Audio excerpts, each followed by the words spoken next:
But we have our next guest. We haven't spoken to her in a while. She's one of our fan favorites, of course, Elsa Kurt from So Beyond. Elsa Kurt from the Elsa Kurt Show. How are Well, you? hello. How are you, my friend? Hello. I am good. I am good. So you notice we switched the restream around, and Yeah. so we weren't able to do that. And I see Raven's in the background, so I'm going to bring Raven on in a moment. But let me just ask you, what have you been up to? We haven't seen or heard from you in a long time, Elsa. I know. I know. It's crazy. It's been a hot minute. Yeah. You know what? Doing all my usual stuff, doing the podcast, traveling to Florida, what feels like every 2 minutes. I just came back from a 2 week visit there with my grandbabies. Good, And good, good. yeah. And, every time it takes me a little bit to get back in the swing of things. I purposely kind of shut down the whole news and social media and all of the things. And I do like the bare minimum. And so now I'm playing the catch up game. So hopefully too much hasn't gone on in the in the No, world. you haven't. You have not missed anything. In fact, if anything, you've been doing exactly. Let me bring Raven in just so we can. You don't mind, right? We're just all gonna have a fun time. Raven, if you're ready, here we go. Let's get you in the room. And of course, I'm talking about our good friend Raven Harrison from Texas, the warrior down there, the warrior princess that's defending Texas against the craziness. Of course, we'll talk about that. But Raven, we saw you down at CPAC. Yes. It was the first time I physically got to see you and Paul and the kids, and we didn't have enough time to even get together because it was crazy. How you It been, was Raven? it was crazy, and it was great to see you. It's amazing that when we didn't have the screen between us, but yeah, it's we were working. I mean, we were all of us working. We were down there trying to make it happen. Good to see you, Elsa. I Yeah, did. yeah. I did. I was a little bit jealous, not too jealous because I had the grandbabies. But next time around, I'm joining the party. I need to see you people in person, Yes, face Yes, yes, to yes, face. yes. we're You know, even more ridiculous in person. I exactly. love It was it. it was a great energy. You know, one of the things Yeah. else that I think that we need to do is we definitely need to get together. I was just thinking this myself to get everyone together, and I am working. Just so you know, I'm trying to reach out to Veterans for America's First, as you know, we all know are a really great organization. Yes. Bringing some guest speakers up to Connecticut and hosting a really nice event again. And you ladies are definitely on the top of the list to be a part of that speaking whatever event we put together. Raven, let me ask you, and we'll kind of throw this question back and forth. A lot of crazy news going on. Probably Yes. the craziest news that we've seen is Congress men and women, and particularly a woman, Congresswoman from I forget what state, basically said the First Amendment rights don't apply to America when it comes to Twitter. Have you been tracking what's going on in Congress? Oh my gosh, have I? I was working that at CPAC in here. It's the spin is strong with these Oh, ones. So yeah, they're the truth. So we didn't have fact checkers until the truth started coming out. But this is what it basically is. This is the gaslighting. This is what I tell people all the time. Conservatives, what difference does it make? Make your voices heard. That's what it is. Now they're trying to tell us we don't see with our own eyes.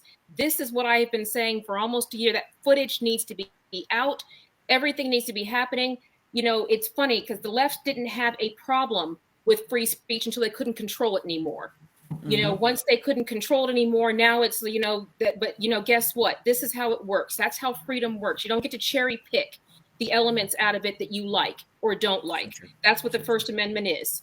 It's So true. It's true. And Elsa, you exercise your First Amendment in a different way. You love to give the American people or anyone that wants to watch your show, of course, the Elsa Kurt Show, a little bit of the you do a little bit of a I guess an impersonation of the Vice President of the United States, don't you? that's what Yes, I I signed in do. for. Come Yeah, on. yeah, Yeah. yeah. What, what, I try and not necessarily kill him with kindness, but uh-huh. kill him with humor, I Hmm. guess. Yes. And just to touch on what Raven just said before I give you that impersonation, it's so true. And I think the most fascinating thing to me about all of this is that no matter what they have tried and are trying to do, the truth comes out. And God's on our side, Come and on. good things are happening despite all of the things that they're trying to do. So as frustrating as it is, we need to keep the faith and stay on the side of right, and 100%. let them know. And as far as Cammy is concerned, that one, she just keeps coming out with gems. I mean, she just makes my job so damn easy. I think, well, her latest, she's There talking goes that laugh. You hear that little laugh? You heard the cackle coming, Raven? it's already starting to, to come up into my persona. The Yeah, there it is. There it is. and then, and she does the craziest hand movements, right? Doesn't she do like the craziest thing? I was studying one of her recent videos to make a video. And she's doing this. She's got the microphone in one hand, and her hand is going like this as she's talking, and then she moves it with the cackle. So it's like, you know what I'm saying? And it's like, and I apologize because I'm sure that was nails on a chalkboard too. No, it was.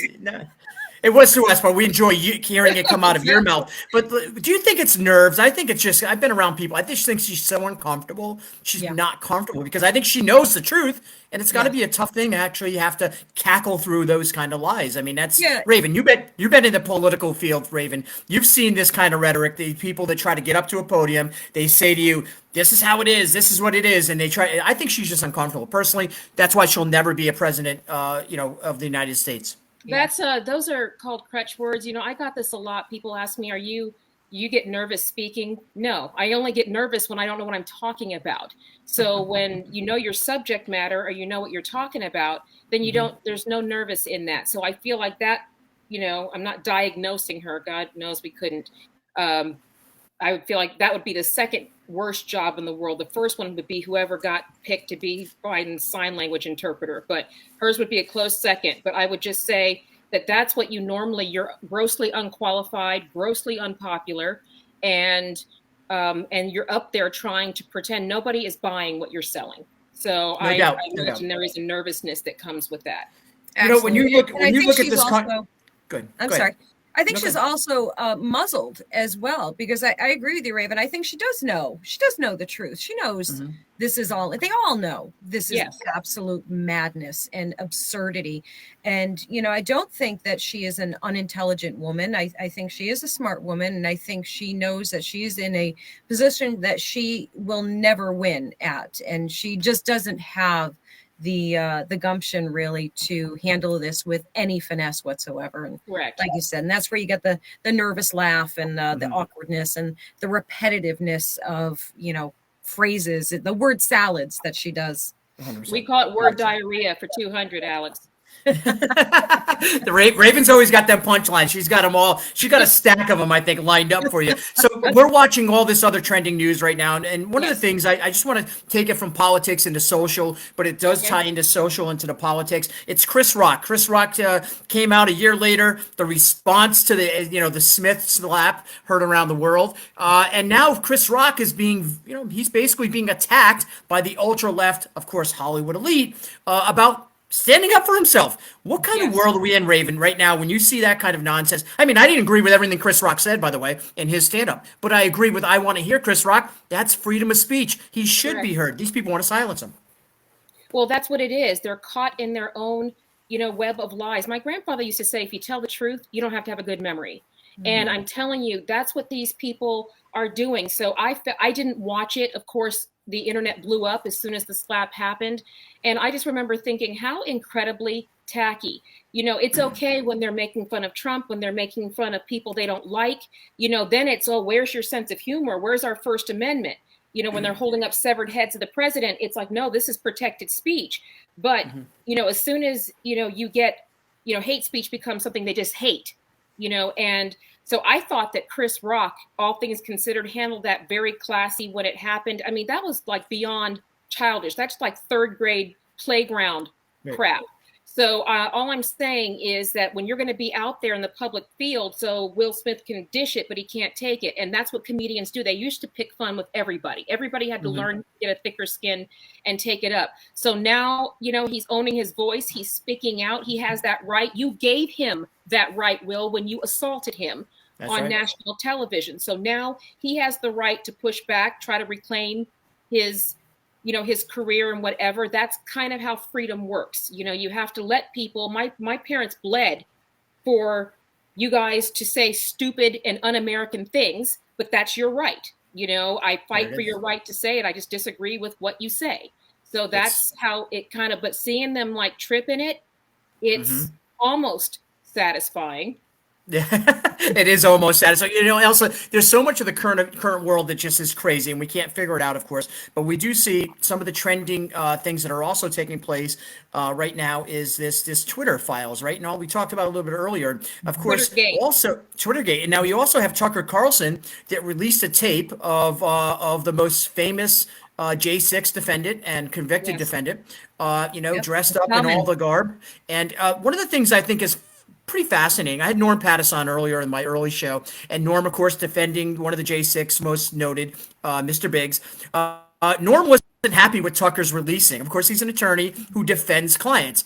I personally love it. I want more. I want more footage. Do you agree, Elsa? Do you think it's time for us to release everything? Just let the people know what's going on? First, you or Absolutely, 100%. And I suppose a lawyer's perspective would be different, but for the American public, release it all, not just the professionally produced version that the J6 committee and the left put out, which truly was a Hollywood produced, edited movie, basically what they put out, to fit their narrative. I want all of the things put out. I want all of the videos. I want all of it, good, bad, indifferent, whatever it is.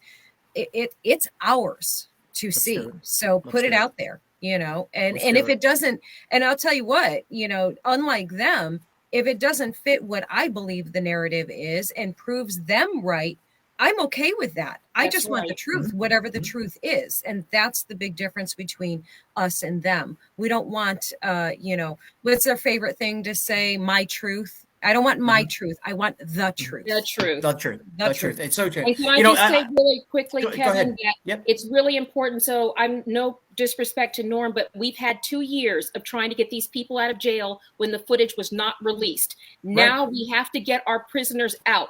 They've missed Christmases. Some of them are dying. There's a guy in there right now with celiac who's lost 60 pounds. He's being tortured. He's going to die in there. So there's blood on the hands. We have got to get these people out, release it all. Yeah. We had years we couldn't get them out.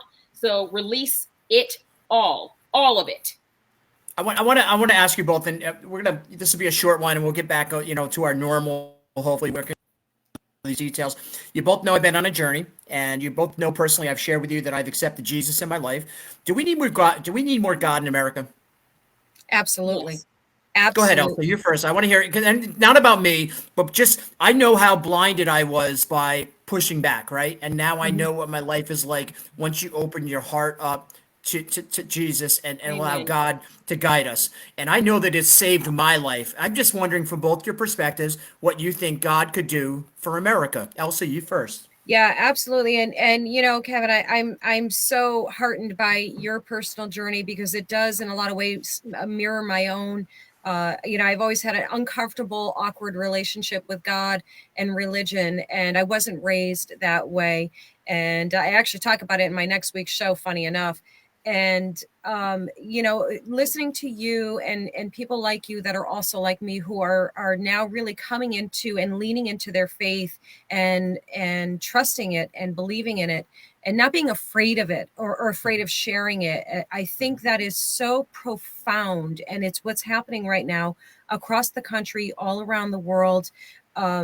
People really are coming to Jesus, and this is not to mirror the movie here, but this is the revolution that's happening right now, and we need this desperately right now, and we need to not be afraid to share our faith, and this is what I'm learning right now and trying to do, and be bold in my faith and share it with anyone who cares to listen to it. And it's a beautiful journey, and I'm so glad that you're on it as well. And it's a amazing thing. And I think anyone who gets to experience this feeling is truly blessed. True. And again, to you, Raven. I mean, I know you personally, and I met you when I was battling and pushing back against the taps on my shoulders, the signs that were coming to me. But your thoughts on God in America? I think we need him more than ever in this country. What's your thoughts? Amen. And the founding fathers believed that.